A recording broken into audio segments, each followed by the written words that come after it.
날마다 솟는 샘물 큐티 채널 운영자 사재훈 목사입니다. 오늘 하루도 깨어있어 죄를 짓지 않는 저와 여러분 되길 기도하겠습니다. 큐티 영상 시청 후 좋아요와 구독을 꼭 부탁드립니다. 제 21장.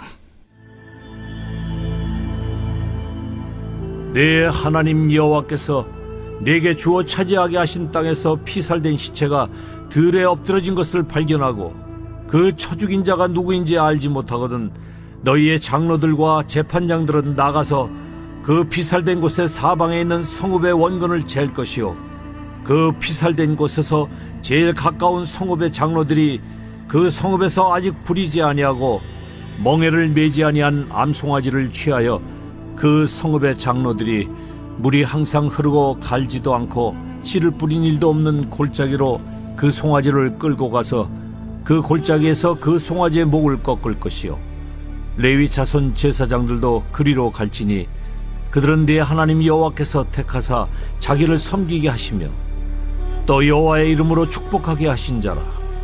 모든 소송과 모든 투쟁이 그들의 말대로 판결될 것이니라. 그 피살된 곳에서 제일 가까운 성읍의 모든 장로들은 그 골짜기에서 목을 꺾은 암송아지 위에 손을 씻으며 말하기를, 우리의 손이 이 피를 흘리지 아니하였고 우리의 눈이 이것을 보지도 못하였나이다.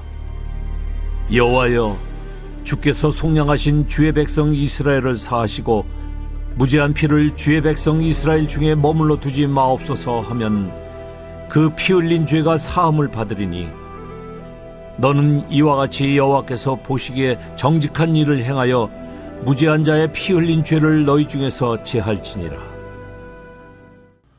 오늘 우리가 읽은 말씀을 보면 이스라엘이 약속의 땅에 들어갔을 때 피살된 시체를 발견했지만 그를 죽인 자를 알지 못할 경우 그것을 어떻게 처리해야 하는지를 기록하고 있습니다.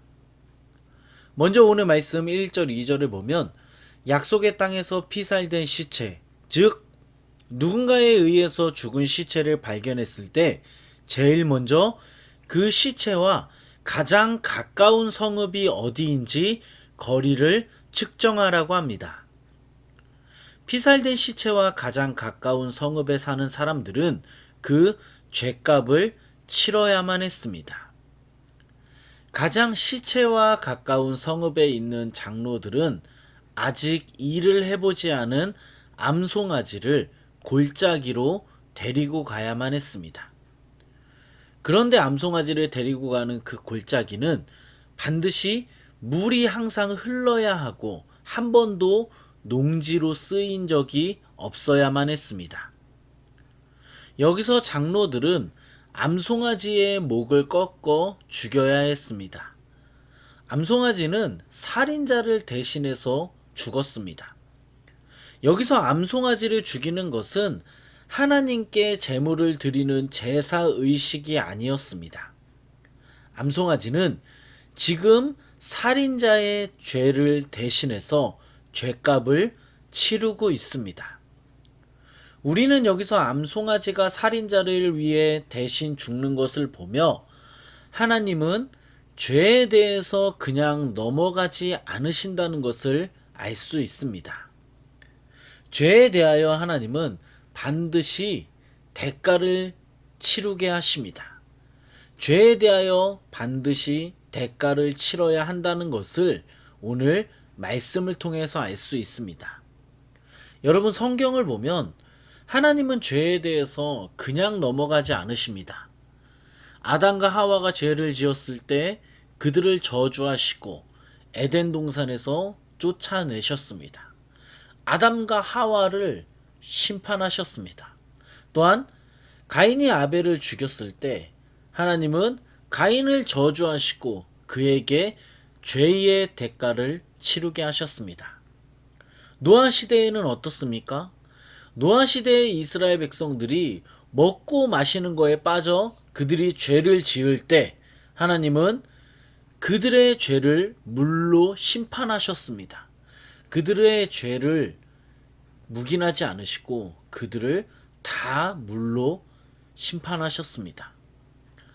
사울이 하나님께 불순종했을 때도 마찬가지로 하나님은 그를 심판하셨습니다. 그러므로 여러분, 하나님은 우리의 죄를 보시고 절대 그냥 넘어가지 않으십니다. 하나님은 우리의 죄를 반드시 심판하십니다. 그런데 여러분, 잘 생각해 보면 우리는 내가 지은 죄에 대하여 매일매일 회개하고 있습니까? 여러분이 우리가 지은 죄들에 대해 하나님 앞에서 용서를 구하고 있습니까? 생각보다 많은 그리스도인이 회개하지 않습니다. 죄를 가볍게 생각하고 죄를 방치하고 또 방치합니다. 그런데 여러분, 죄를 방치하면 반드시 하나님은 심판하십니다. 성경을 보면 이스라엘 백성들이 어떻게 했습니까? 죄를 짓고 그 죄를 계속 방치하다가 결국에는 회개하지 않아 하나님의 심판을 받았습니다. 오늘 우리 자신을 한번 돌아봤으면 합니다. 우리 안에 아직도 회개하지 않는 죄는 무엇인가? 우리의 자신을 돌아봤으면 합니다. 저도 말씀을 준비하면서 제 자신을 돌아보니까 제 안에 아직도 회개하지 않은 죄들이 그대로 있음을 발견했습니다. 우리 안에 방치된 회개하지 않은 죄들은 무엇입니까? 오늘 말씀을 기억하며 우리 안에 아직도 회개하지 않는 죄들을 오늘 하루 회개할 수 있는 저와 여러분 되길 예수 그리스도의 이름으로 간절히 소망합니다. 이어서 말씀을 보면 오늘 말씀 6절을 보면 장로들은 목을 부러뜨린 암송아지 위에 손을 씻으며 무죄를 선언해야 했습니다. 장로들은 자기들은 이 사건을 저지르지도 목격하지도 못했다고 고백하며 피 흘린 죄를 용서해달라고 하나님께 기도해야 했습니다. 이렇게 장로들이 기도하면 제사장은 하나님을 대신해서 그 죄가 사해졌음을 그 자리에서 선포했습니다. 여러분 한번 생각해 보면 하나님은 피살된 시체를 발견했을 때 왜 이런 복잡한 과정을 통해 죄사함을 받으라고 하셨을까요? 왜 이렇게 복잡한 죄사함의 과정을 이스라엘 공동체에게 하나님은 주셨을까요? 그 이유는 공동체의 거룩을 위해서입니다. 이스라엘의 거룩을 위해서입니다. 하나님은 누가 범인인지 아시고 그를 심판하실 수도 있지만 하나님은 공동체의 거룩을 위해 이렇게 복잡한 죄사함의 의식을 행하도록 명령하셨습니다. 사랑하는 여러분, 공동체의 거룩은 정말 중요합니다.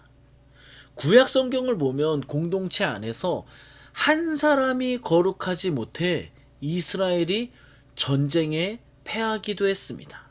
한 사람의 죄 때문입니다. 한 사람이 거룩하지 못하면 공동체 안에 죄가 퍼지기 시작합니다.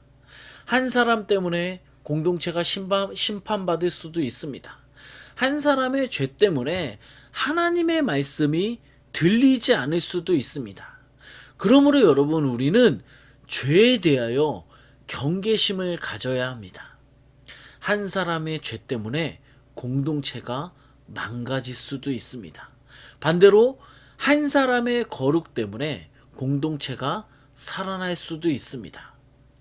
여러분, 오늘 말씀을 생각해 보면 여러분은 과연 어떠한 사람입니까? 여러분 때문에 공동체가 죄로 오염되고 있는 것은 아닙니까?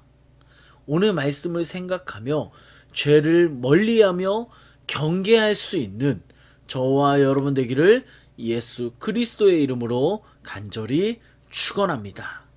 아멘. 우리 말씀을 생각하면서 같이 기도하겠습니다. 하나님 아버지, 감사합니다. 오늘도 말씀을 묵상하며 하나님의 말씀을 듣게 하시니 감사합니다. 하나님 아버지, 오늘 우리가 들은 말씀을 기억하며 죄를 멀리하길 원합니다. 우리 안에 지금까지 회개하지 않은 죄들이 있다면 회개하지 않은 모든 죄들이 생각나게 하시고 하나님 앞에서 그동안 회개하지 못했던 죄들을 회개할 수 있도록 인도하여 주시옵소서. 또한 하나님 아버지, 우리가 속한 공동체 속에서도 죄를 짓지 않게 하시고 내 죄 때문에 우리 공동체가 어려움을 당하지 않도록 우리를 붙들어 주시옵소서. 나 한 사람 때문에 공동체가 죄로 오염되지 않게 하시고 나를 통해 공동체가 거룩해질 수 있도록 주님 인도하여 주시옵소서. 하나님 아버지, 코로나로 인해 지금 많은 사람들이 어려움을 당하고 있습니다. 하나님 은혜를 주셔서 코로나에서 속히 회복되게 하시고 하나님 은혜를 주셔서 지금 코로나 때문에 좌절하고 낙심한 사람들이 다시 한번 일어설 수 있도록 주님 그들을 붙잡아 주시옵소서. 또한 지금 이 방송을 듣는 모든 사람이 하나님 말씀에 순종함으로 형통하게 하시고 가정과 직장에 은혜를 주셔서 하나님 나라를 위해 귀히 쓰임받는 일꾼들 되게 하여 주시옵소서.